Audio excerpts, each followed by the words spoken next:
Hey everyone, and welcome to today's Explainer. Today we're taking a really structured, analytical look at a deeply entrenched societal issue, and that's crime against women. Now, as focused learners, you know that to truly understand complex problems, we can't just skim the surface, right? We have to look way beyond the surface-level symptoms and actually examine the underlying structures. So, in this Explainer, we're going to be relying on rigorous sociological frameworks, constitutional law, and institutional materials to unpack the truly systemic nature of this violence. We've got a lot of vital ground to cover today, so let's jump right in. Okay, let's dive into this with a number. 200 million. According to United Nations findings, there are 200 million missing females globally. I mean, just think about that for a second.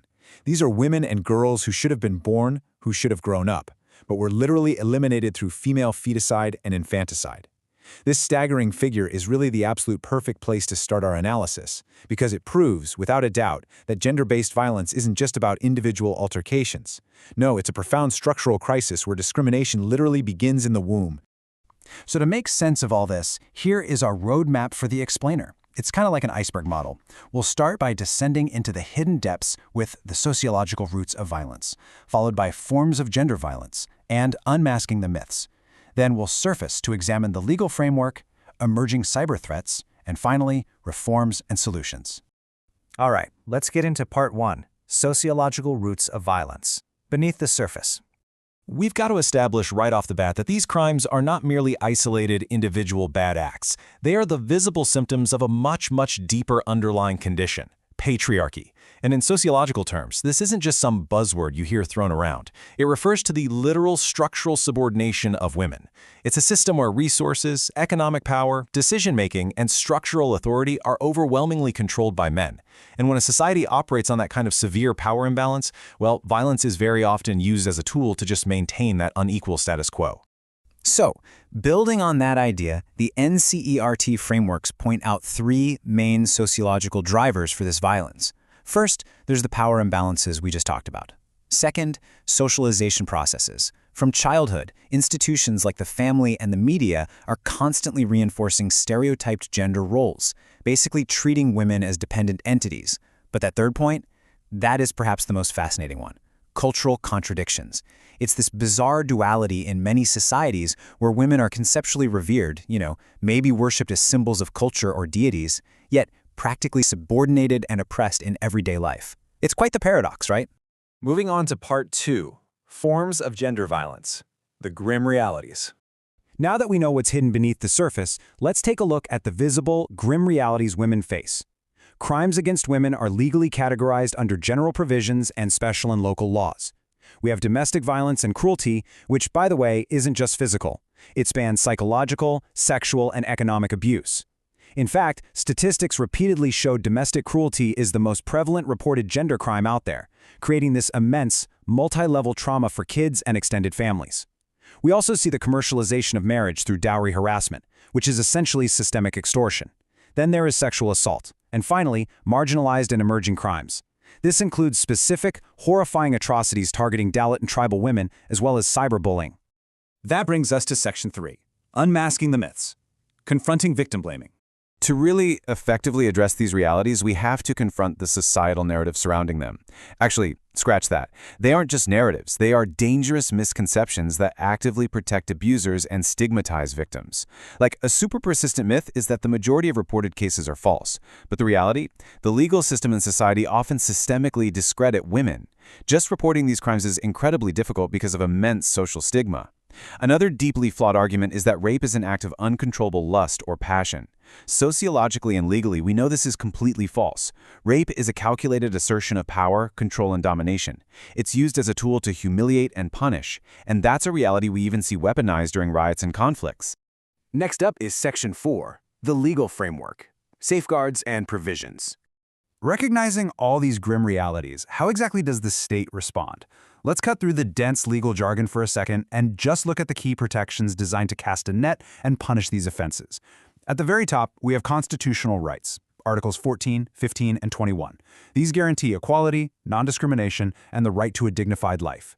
Right below that, we have specific laws targeting specific environments. There's the Protection of Women from Domestic Violence Act of 2005 for the home, the Dowry Prohibition Act of 1961 for marital safeguards, the POSH Act of 2013 ensuring safety at the workplace, and the PCPNDT Act of 1994, which legally combats the female feticide crisis we talked about right at the beginning of this explainer.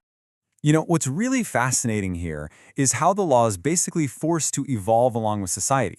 Take the landmark 2010 case D. Velaswamy v. D. Pachiamal. The Supreme Court ruled that a domestic relationship under the law extends way beyond just the formal marriage. It now includes relationships in the nature of marriage. That means couples who voluntarily cohabit and present themselves to the world as akin to spouses are also fully protected under domestic violence laws. And that is an absolutely crucial expansion of the legal net. Let's look at Part 5, Emerging Cyber Threats, the Digital Battleground. The sad truth is, violence and harassment haven't disappeared. In a lot of ways, they've just migrated over to the digital battleground. And the fear of social embarrassment and backlash, it frequently deters women from reporting these cybercrimes immediately. This is so critical to understand. Cybercrimes like stalking, phishing, and harassment through emails, they completely thrive on silence. An enabling social environment that actually empowers women to report immediately serves as a massive warning and deterrent to online criminals. Because when victims are too afraid to speak up, the digital criminals are only emboldened.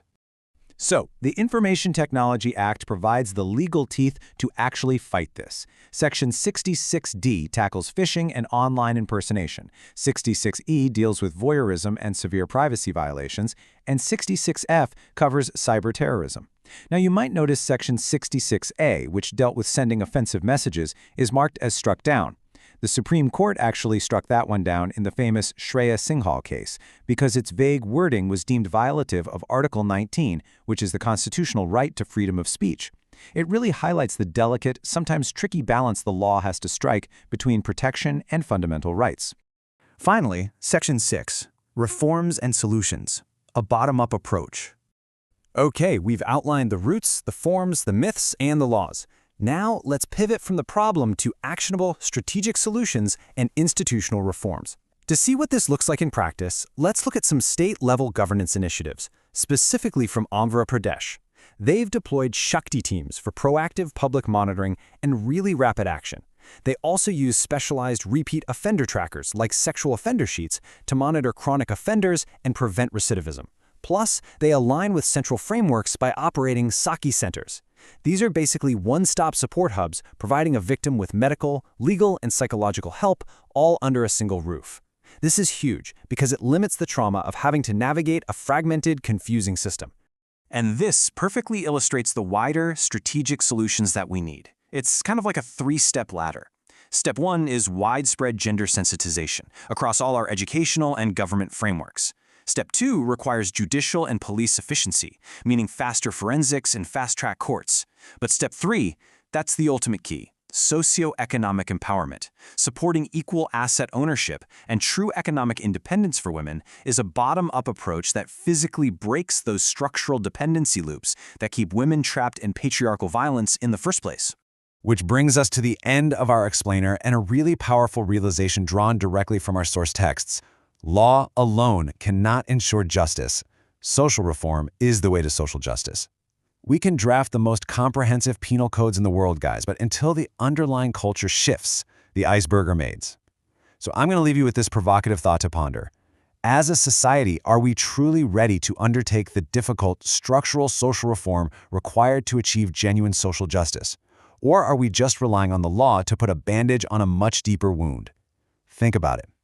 Thank you so much for learning with me today, and I'll catch you in the next explainer. Thanks for watching.